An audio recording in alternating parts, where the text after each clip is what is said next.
Hey guys, it's Larry. So today we're gonna start with a little story. When I was younger, my grandmother loved the ocean. Absolutely loved it.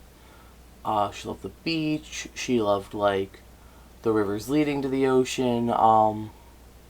If it was an oceany type place, she was into it. She dug it. It was awesome.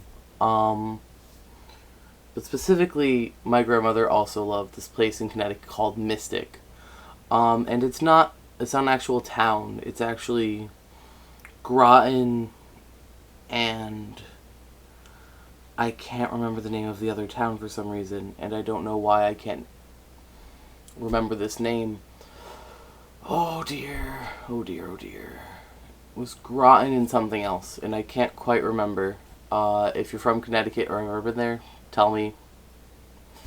Um, so anyways, we went to Mystic, and in Mystic there's a historical museum called Mystic Seaport. And the reason that is, it is pretty much a boating and aquatic historical museum. So anything to do with boats and whaling and a little bit of slavery, because of the way the slave trade ran and all that kind of stuff. And we got a membership, and we even got to the point where we volunteered there. And I would work in the boathouse. And what we did at the boathouse is you would come in and you would, fill in your start time and your end time, because they recorded your hours. But the important thing, we let boats go in and out of the water, and there was a dock right there. And it really didn't strike me until one day I was at a a potluck, I'm gonna say, and it was a volunteer potluck, and we all brought a little food or something, and we sat in the boathouse, and we talked and we laughed and had a good time.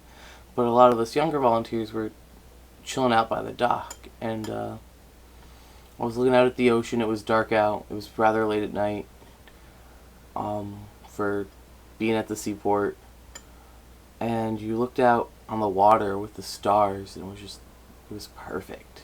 It was this most heavenly, serene feeling, like we were sitting in one of the sailboats, attached to the dock, of course, because I don't think they were going to let us go out at night. And just rocking with the waves and chilling. It was truly, truly bliss. And for me, I am always most comfortable by the water, in the water, around the water. It's really kind of when I can feel like home and safe, and which is weird because you can drown in the water and die in the water, but whatever. I love the water. It's perfect. Yeah. To go along with that, if you're going to ask me where my home was and where I felt home, it would probably be at school.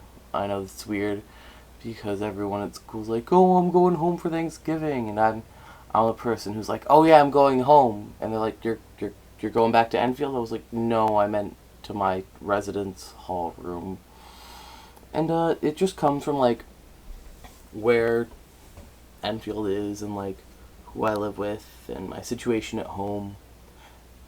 My situation in Enfield. It's home now because I'm stuck here till the 19th. But everything here kind of feels a little different, and it's not where I like to be. It's not where I'm happy.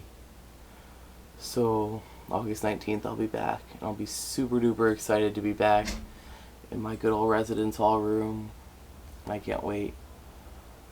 That's all I really have. Where do you guys feel the most calm and serene and all that kind of stuff? I'd like to find out. I think that's a little different from what everyone else I've seen ask so far. So, what makes you feel at peace? Comment down below and I'll be sure to reply to some of them. Let me know. Alright guys, I'll see you tomorrow.